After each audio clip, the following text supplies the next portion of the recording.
Alors aujourd'hui, on était à l'Assemblée nationale pour participer, pour témoigner à une commission d'enquête parlementaire sur la protection de l'enfance.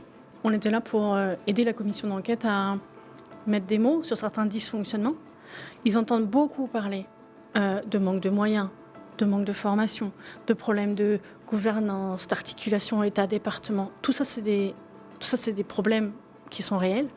Mais là, nous, on venait amener autre chose à cette peinture des dysfonctionnements. Lorsque l'ASE se trompe, et elle peut se tromper dans les deux sens, elle peut laisser un enfant chez ses parents alors que ce qu'il vit est insupportable, elle peut aussi se tromper en provoquant une mise à l'abri alors que la situation aurait pu être résolue autrement.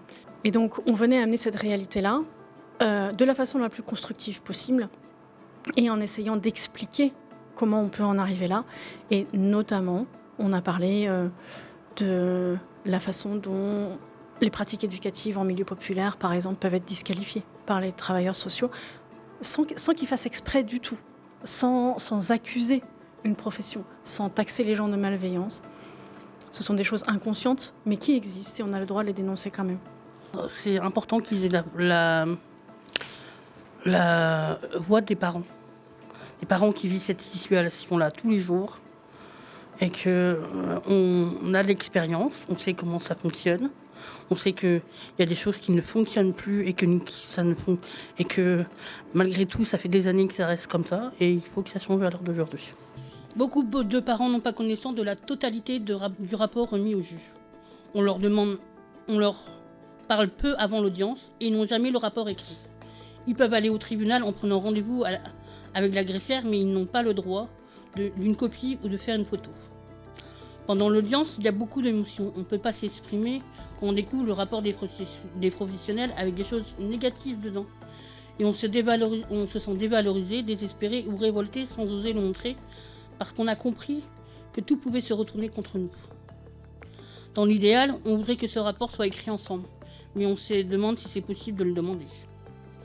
Nous, les parents, souhaitons recevoir tous les écrits transmis au juge avec un délai permettant de le lire, de le comprendre et de se faire son avis. Nous avons pu faire quelques propositions sur ce qui nous paraissait les points les plus importants.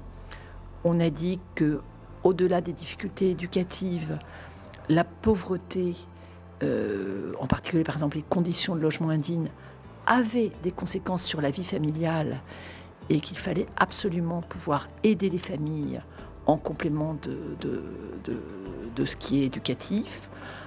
On a aussi insisté sur le fait que les parents devaient pouvoir participer à tout ce qui concerne leurs enfants, qu'il fallait que l'ASE comprenne l'importance de les écouter dans